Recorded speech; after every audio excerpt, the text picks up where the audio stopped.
Hindi tayo aalis dito hanggang di na uubos yan. Ano ba request yung merienda? Oh, pagkakataon nyo na. I-request nyo na. Basta mag-request kayo. Apa sila gusto nyo? Pang matanda talaga, ano? Pang may edad. Pang sit daw. Magandang araw po sa inyong lahat mga amigo. Nandito po si Kuya Raul at for today's video kasama po si Kuya Beljo na talaga namang busog na busog. Opo, nabusog ka tutulog. Ayan, Kuya Beljo, tara na. For today's video mga amigo, alam niyo po, sabi ko nga po sa inyo, before ay ginagawa natin ay nagpapakain tayo sa Ikuko sa Okumba. Alas 5 na, mainit pa. Anong oras ba talaga eksakto? Ang oras po ngayon ay 4:52, 4:53 na po. Alas 5 na pero mainit pa rin po. Alam nyo, nung nandun po tayo sa Okumba pala, ay nagpapakain tayo doon ng mga Aprikano. And then alam nyo, ngayon ko lang nalaman talaga na yung mga kasama ko mga construction worker dito ay hindi nila na-experience yun sa dati nilang trabaho, yung pinapakain sila. Kung ano yung sahod nila, yun na yun. Kaya sabi ko, naku, mas maganda talaga ako na ma-experience nila yung mga ganoon. Kaya andito si Madam, ang ganda naman ni Madam. Ano mong sikreto, Madam? Brilliant? Bigat na sa. Oo, ano naman yung binebenta mo? Nagbebenta ka na naman dyan. Bebentahan ko sila kung na magbebenta ng merienda nila para di na sila lumalayo. Kaya nga eh. Totoo ba yun, Madam? Base sa iyong experience, ang mga construction worker hindi naman nagpapakain pa ganito. Hindi. Swerte nga lang kung may magiging... Sabi nga ngayon eh, wala. Ngayon nga lang doon. Nagagawa sila na nagpapamerienda. Ganun. Eh, hindi ka magpakain tayo. Ayan. Ay, sila sa ilalim. Saan ba sila? Ayan. Ito na po yung nagawa ngayong araw mga amigo. Ayan, kain tayo. Yunong. Tara dito.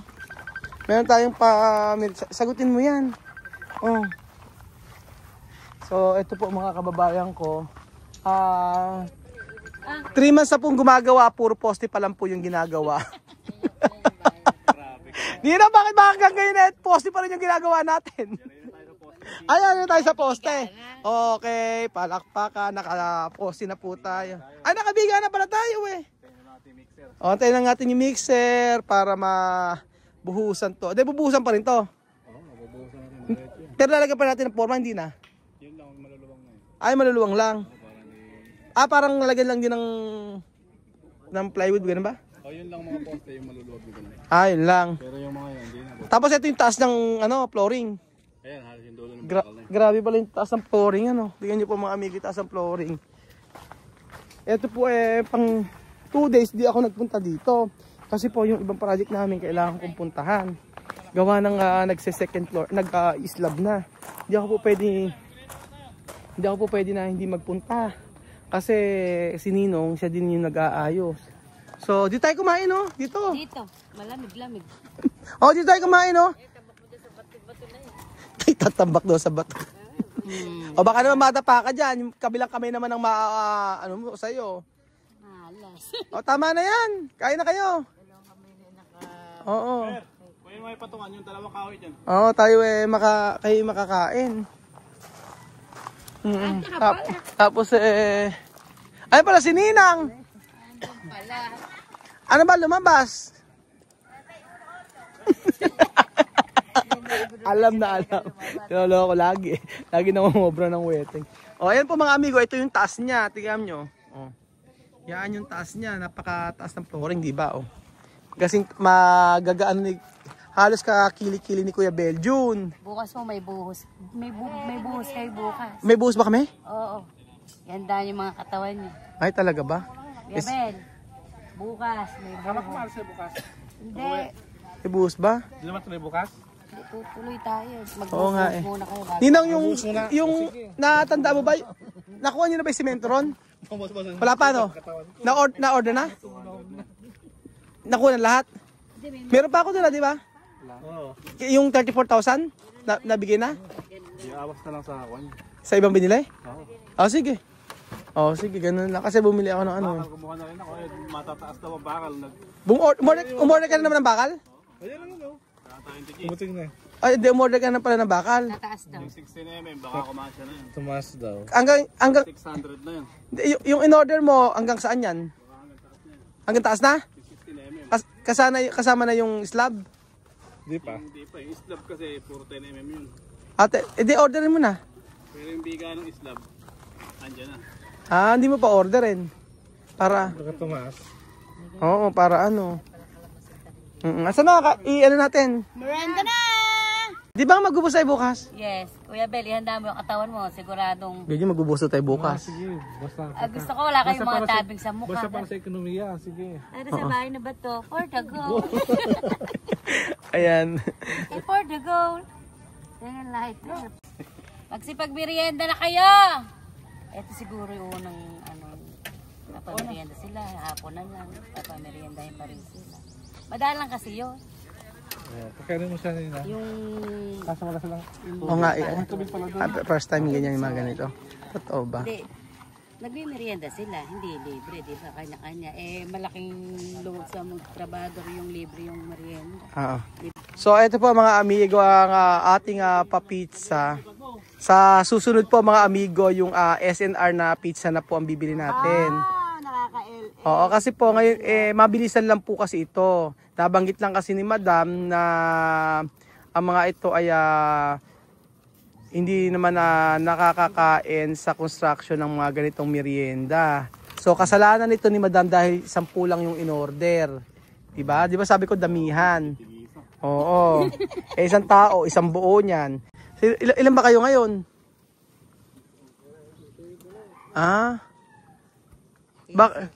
Bakit isang buwan na puro poste pa rin yung ginagawa nyo? Sino ba yung foreman dito? Si parang Tino. Isang buwan na puro poste. Joke lang. Sige na, merienda na kayo. Main na kayo. Oo. Ayan. Sa susunod, gusto nyo SNR. Yun ang ibibil natin sa inyo. Para mas masarap. Lagyan yung hot sauce, masarap. Asa soft drinks. Oh, yan. Punta ka kay Doc, ando si Doc sa kanila. Yan nga po mga amigo. Wala rin pera siya Nino, nagpaparinig. Bukas na lang kamo, wala akong pera. Ano ba? Sino ba babali? Hindi ko project yan, di ba? Si Ninong po kasi ay kumakabilang bahay yan. Iba-iba yung mga pinaprojectan yan. Kaya yung per day po niyan ay napakalaki. Kaya nga pwede nga pong bumuhay ng 5 ano yan eh. 5 anak. Wala na akong pang-abono. Hindi tayo aalis dito hanggang di na uubos yan. Ano ba request yung merienda? Pagkakataon nyo na. Pagkakataon nyo na. Salita kayo. I-request nyo na. Kailan, sir? Basta mag-request kayo. Calm down. Magugod na kayo. Pansit na lang, sir. Pansit. Pansit ang gusto nyo? Pang matanda talaga, ano? Pang may edad. Pansit daw. Pansit sa pandesal. Pansit tsaka pandesal, tapos may coke. Pang masa. Ubusin nyo rin. Oo. Buti pa yung project dito sa Nueva Ecija, no? Na... Mari lang pala kayong malalakas na sikain. Kaya nga. Dapat kasi, lalakasan nyo yung kain nyo.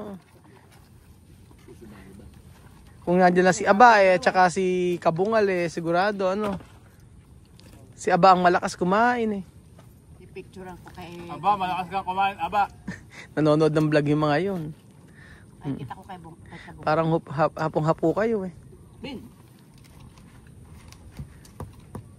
Masarap pala rin. Meron palang ganun flavor, Pepperoni tawag doon. Pepperoni yung isa, Hawaiian. Pabulit ka. Mulit kayo, pagka hindi nyo naubos, iuwi nyo. I-take out nyo. Sa inyo lahat yan. Dalawa mga mamasakbo ka. Wala pa, saan ba yung dalawa? Mga soft drinks Masarap yan, may soft drinks. Tapos pagkayari, pag uwi, magkakape kayo. Tapos pagkayari nyo magkape sa mga alas 8, kakain kayo ng kanin, matutulog kayo. Pag uwi, pagising nyo ng umaga, trabaho ulit. Trabaho ulit. Area tayong Bira daw. Oo, nang matapos tayo. Ganyan. Kainin nyo yung pang bukas, para bukas din na kami merienda. Kaya nga, alis kami bukas eh, kaya... Oo. Tuloy tayo bukas Nino kasi kailangan nating mag-ano. Tuloy na ba? Tuloy na. Oo, Are you sure? oo, kaya ihanda mo yung katawan mo Nina. Saan eh? Totoo ba? Ano to ba? Sabi ko yan saan eh. Eh magbubuhos na ron eh.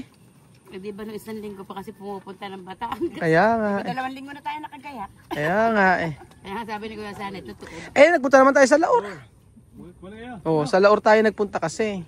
'Di ba dahil binuhusan na yung ano doon. Hindi ko nga na-i-vlog eh. Sarap kumain ng pizza. Lalo na pag gutom na gutom ka. Pero mas masarap ka pa. Lalo na galing nga sa trabaho. Oo, yung mga ganyan. Pero mahina kumain yung mga tauhan ni Nino eh. Hihiya lang. Nahiya lang? Unahang umayaw na naman. Ano? Ano Ninong? Akala pa, unahang umayaw na naman. Kala pag naunang umayaw eh, ano na, ano? Kanin lang yun. Ano? Sa kanin lang. Kahihina magsikain eh. Nung bang umulan eh, walang nagkasakit. Meron, nilalagat yung tatlo natin. Sino nagnat? Ngayon, Sino? si B1. Ala kay Ala rito. Eh, paano nanalo ng 500? Yung dalawang dumagat. Dalawang dumagat. Dumagat, sila pa yung malalakas. Ah, Pati kay pa. totoo bang dumagat? Totoo? Ah, mga dumagat. Malakas yung mga yun eh, no? Hmm. Hoy, ari pa, wag ka. Pero pa, di tayo titigil hanggang di na... Hindi kumakain. Ah, meron ba di kumaka? Eh, may paso, Prince pa. Dalawa na lang yun, hindi ka ako. Eh, andun pala si Riley eh. Oo. Tapos eh... O yan, mag-soft drinks na kayo oh. Riley, alam mo na yan. Sa'yo na yung ano dyan. Ayos. Kumain na kayo oh. Halika, pagkayari na rin. Pagupitan. Sino ba nagkumpisa si Riley? Teka nga, ba't ang ganda ng... Payag kang ginagay. Riley, tumingin ka rin eh. Sino ba nagkumpisa sa'yo? Ha? Riley! Ha? Ako mo kami Lola Tentay mo. Tingnan mo, ito mo yung suot ng ano ni Riley oh. Ito ko ito. Mm. Kailan umakit dyan? Bomber. Bakit? Ano ba parang kasi Nobita. Di ba? Ganyan gupit yung Nobita eh. Sorry ka. Ay, ayoko. Hindi ako mapapain. Hindi. Hindi. Ayaw mo talaga? Hindi. Tingnan mo, patay na ba yung camera? Ah, patay na. Oh, pwede na. Hindi, ayoko. Tatakot ako uminom ng soft drinks eh. Tinigil ko na yung pag-inom ng soft drinks at natatanda ako si Pogi kasi uminom ng 2 soft drinks sa ganyang kalit kinabukasan. Ay, ganyang kalit na soft drinks nung madaling araw doon siya na-stroke. So ba siguro sugar ganun. So ayan po mga amigo, malapit na maubos yung ating pizza. So ang kanilang hiling sa susunod ay pansit daw, madam. So magluluto kayo. Walang problema, ano? Oh. Ano, Sabado? Ano? Oh, sige, Sabado. Ayaw pa akong kumuha. Oo, kahina. Oo, Sabado. Kaya nga po mga amigo. So, ayan po, naka-order na kami ng mga materyales. Ayan, yung mga hollow blocks. At nag-order na uli kami ng mga bakal. So, lahat po ang poste ay nakalagay na. 1, 2, 3, 4, 5, 6, 7, 8, 9, 10, 11, 12, 13, 14, 15, 16, 17, 18. Ano po ang nakalagay na poste. So magbibigay na po sila. At ayun po. Pero kung alam nyo kung dito nagbabalong yung tubig, for sure po ay matagal na. Matagal na po itong naanuhan na nangyari yung bigay niya. So sabi ko nga ito namang pinapagawa nito ay hindi naman apurahan kung hindi madalian. So ayun pa mga amigo, at least para po sa kanila ay nabibigyan natin ng importansya yung hirap na kanilang na-experience kasi yung init, lamig ay pwede ka magkasakit, pero yung pwede lang natin maibigay sa kanila is yun nga, yung pamerienda, libreng pamerienda, libreng halian para sa kanila. Para yung kanilang sahod sa daily ay matabi na nila, hindi na sila bibili. At yun. So thank you so much po mga amigo at God bless po. Salamat sa pagsuporta sa ating mga video. Thank you mga kababayan ko.